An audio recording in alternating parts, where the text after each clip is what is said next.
For today's video nga mga mare ay magluluto ako ng isang simpleng luto sa baboy. Ang ibang sangkap nito ay makikita nyo lang din sa inyong mga kusina. Una nga ay hiniwa ko na yung baboy into strips. Sunod, ginayat ko naman itong mga bawang at naghiwa na rin ako ng ilang peraso ng kalamansi. At ito nga pala ang mga sangkap sa aking lulutuin ngayon mga mare. Siguro naman may idea na kayo, di ba? Kung wala pa ay panoorin nyo ito hanggang dulo. Char.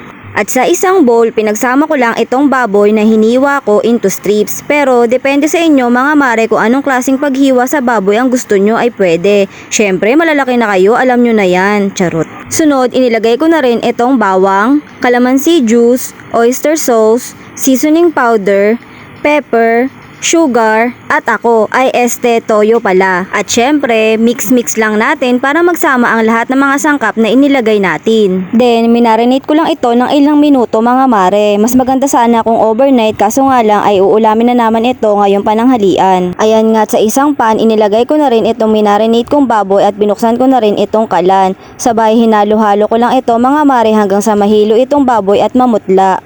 After ko nga hiluhin itong mga baboy dahil sa paghalo-halo ko mga mare ay tatakpan ko lamang ito at hahayaan ko itong kumulo at the same time para lumambot na rin itong pork.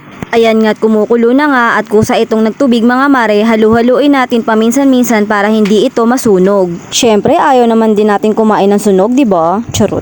After ko ulit haluin, tatakpan ko lang ulit at hihintayin kong ma-reduce yung naging sabaw niya. Ayan nga't pagkalipas ng 48 years ay natuyo na rin itong sabaw dito sa niluluto ko. Char. Ayan nga't wala pa rin akong tigil sa paghalo dito kaya pati ako ay nahihilo na. After ko nga mahilo, halu-haluin pala ito ay maglalagay naman ako ng mantika. Kaunting mantika lang pala ang inilagay ko dito mga mare. Sabay hinalo-halo ko lamang ito ulit mga mare at hahayaan ko lamang itong maprito.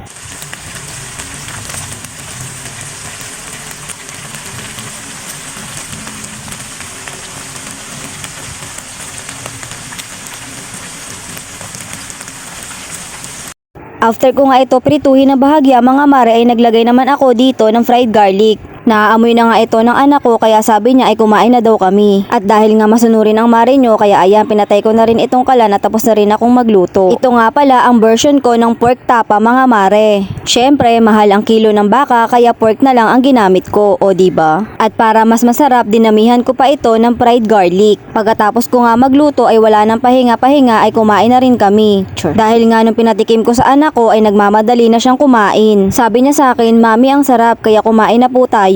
Nagpagawa nga pala ako sa kapatid ko ng sukang may bawang at paminta para sa usawa namin nitong pork tapa. Nyos ko mga mare, ang sarap. Syempre alam nyo na parami na naman ang kain. Charot. O siya, hanggang dito na lang mga mare. Kain po tayo and see you on my next vlog.